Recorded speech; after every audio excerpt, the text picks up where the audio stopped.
A plane has just crashed into the World Trade Center here in New York City. We don't know anything more than that. Oh my God, another plane has just 11 ستمبر 2001 کی صبح دنیا ایک غیر یقینی اور خوف کے دور میں داخل ہو گئی جب امریکہ میں ایک نہایت منصوبہ بند دہشت گرد حملوں کا سلسلہ پیش آیا۔ 19 دہشت گرد جو انتہا پسند گروپ القاعدہ سے تعلق رکھتے تھے نے 4 ہوائی جہاز ہائی جیک کر لیے اور انہیں بڑے پیمانے پر تباہی کے ہتھیار میں تبدیل کر دیا۔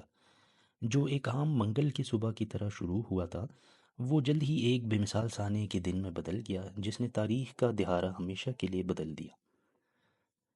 ان میں سے پہلا طیارہ امریکن ایئر لائنز کی فلائٹ 11 تھا۔ صبح 7:59 پر بوسٹن لوگان انٹرنیشنل ایئرپورٹ سے لاس اینجلس کے لیے روانہ ہوا۔ یہ طیارہ 81 مسافروں جن میں سے 5 ہائی جیکر شامل تھے اور 11 عملے کے ارکان کو لے کر ایک عام سفر پر روانہ ہوا، لیکن صبح 8:14 کے قریب طیارے کا ماحول اچانک بدل گیا۔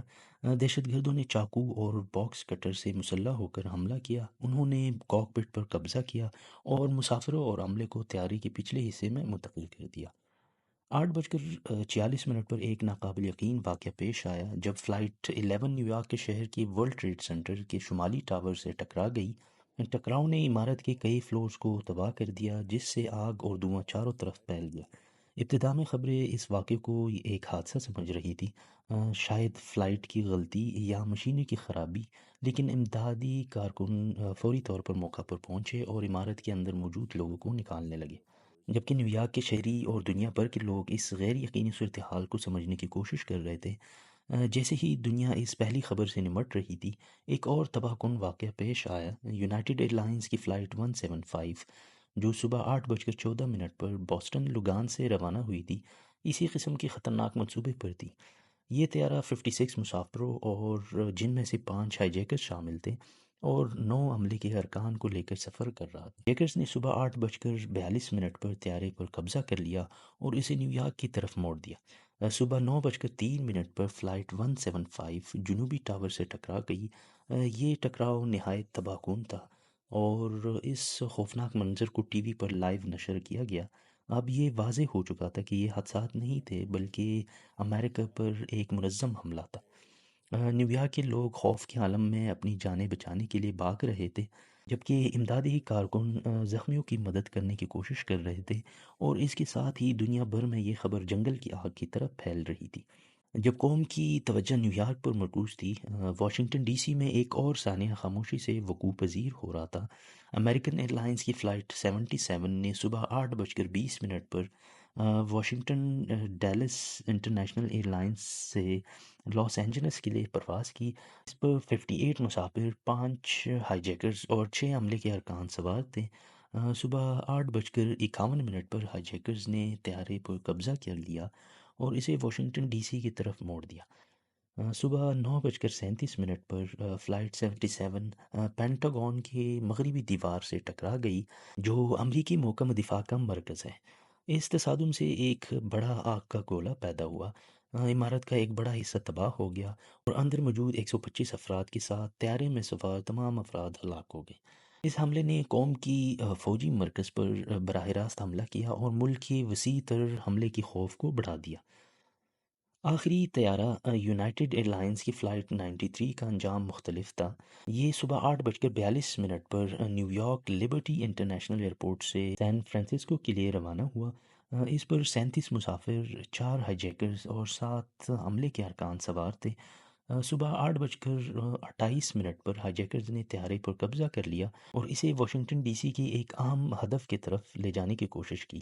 بعد میں انٹیلیجنس نے انکشاف کیا کہ ممکنہ ہدف امریکی کیپٹل یا وائٹ ہاؤس ہو سکتا تھا، تاہم طیارے کے مسافروں نے دیگر حملوں کی خبروں سے آگاہ ہو کر ہائی جیکرز کے خلاف مزاحمت کرنے کا فیصلہ کیا اور ان کی بہادری نے ہائی جیکرز کو اپنا فیصلہ چھوڑنے پر مجبور کر دیا۔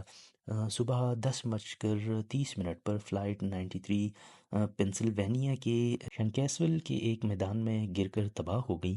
اسی دوران نیو یارک شہر میں یہ ثانیہ اپنی انتہا کو پہنچ گیا۔ صبح 9:59 پر جنوبی ٹاور فلائٹ 175 کے اثرات اور بعد کی آگ سے کمزور ہو کر گر گیا۔ اس کے بعد صبح 10:28 پر شمالی ٹاور بھی انہی وجوہات کی بنا پر زمین بوس ہو گیا۔ ان گرنے والے ٹاورز نے نیو یارک شہر میں ملبے اور دھوئیں کا ایک بادل چھا دیا، ہزاروں زندگیاں نگل لی اور شہر کو ناقابل تلافی نقصان پہنچایا۔ حملوں کے بعد کئی گھنٹوں اور دنوں میں اس ثانیہ کی شدت واضح ہو گئی۔ تقریباً 30,000 افراد اپنی جانوں سے ہاتھ دھو بیٹھے اور 6,000 سے زائد زخمی ہوئے۔ تاریخ میں پہلی بار تمام ہوائی جہازوں کو امریکی فضائی محکمہ نے گراؤنڈ کر دیا، جس سے آسمان کی ایک خوفناک خاموشی میں ڈوب گیا۔ دنیا بھر کے ممالک نے امریکہ کے ساتھ اظہار یکجہتی کیا، جبکہ ایئرپورٹس اور سرحدوں پر حفاظی اقدامات کو مزید سخت کر دیا گیا تاکہ آئندہ حملوں سے بچا جا سکے۔ ان حملوں کے ماسٹر مائنڈ خالد شیخ محمد تھے، جو القاعدہ کے سربراہ اسامہ بن لادن کے ماتحت کام کرتے تھے۔ تاہم ابتدائی طور پر اسامہ بن لادن نے ان حملوں میں ملوث ہونے کی تردید کی۔ 9/11 کے بعد کے ہفتوں میں ان سے منسوب بیانات میں کہا گیا کہ وہ اس حملے کے براہ راست ذمہ دار نہیں ہیں۔ اس سے یہ الجھن پیدا ہوئی اور کچھ لوگ یہ سوال اٹھانے لگے کہ آیا القاعدہ واقعی ان حملے کے پیچھے ہیں۔ تاہم نومبر 2001 میں امریکی فورسز نے افغانستان کے شہر جلال آباد میں ایک گھر میں سے ویڈیو ٹیپ دریافت کی جو ناقابل تردید ثبوت فراہم کرتی تھی۔ اس ویڈیو میں اسامہ بن لادن کو ان حملوں کی منصوبہ بندی پر بات کرتے اور ان کی عمل درآمد اور پیمانے پر اطمینان کا اظہار کرتے ہوئے دیکھا گیا۔ اس ٹیپ نے ان کے کردار کو واضح طور پر بے نقاب کر دیا اور القاعدہ کی براہ راست شمولیت میں کوئی شک باقی نہیں چھوڑا۔ بن لادن نے ان حملوں کو جواز دینے کے لیے مشرق وسطیٰ میں امریکی خارجہ پالیسیوں، سعودی عرب میں امریکی فوجیوں کی موجودگی اور اسرائیل کی مزاحمت کو تنقید کا نشانہ بنایا۔ ان جوازات کی عالمی سطح پر مذمت کی گئی اور دنیا کی رہنماؤں نے القاعدہ کی نظریات اور طریقوں کی مذمت کی۔ جیسے ہی ذمہ داروں کی تلاش شروع ہوئی، امریکہ نے وار آن ٹیرر کا آغاز کیا۔ افغانستان میں فوجی آپریشن کا مقصد القاعدہ کے نیٹ ورک کو ختم کرنا اور طالبان حکومت کا خاتمہ کرنا تھا، جو القاعدہ کو محفوظ پناہ گاہ فراہم کر رہی تھی۔ ملکی سطح پر ان حملوں کے بعد امریکہ میں وسیع پیمانے پر تبدیلیاں آئیں۔ ہوم لینڈ سیکیورٹی ڈپارٹمنٹ قائم کیا گیا تاکہ آئندہ حملوں کو روکنے کی کوشش کو مربوط کیا جا سکے، اور پیٹریوٹ ایکٹ پاس کیا گیا جس سے نگرانی اور انسدادی دہشت گردی کے مقدمات کو وسعت دی گئی۔ ہوائی اڈوں، بندرگاہوں اور دیگر اہم انفراسٹرکچرز پر سیکیورٹی پروٹوکولز کو اثر نو تشکیل دیا گیا، جس سے قوم کی حفاظت اور چوکسی کے طریقوں میں بنیادی تبدیلی آئی۔ جلال آباد ٹیپ کی دریافت اور بن لادن کے بعد کے اعترافات نے امریکہ اور اس کے اتحادیوں کے عزم کو مزید گہرا کر دیا۔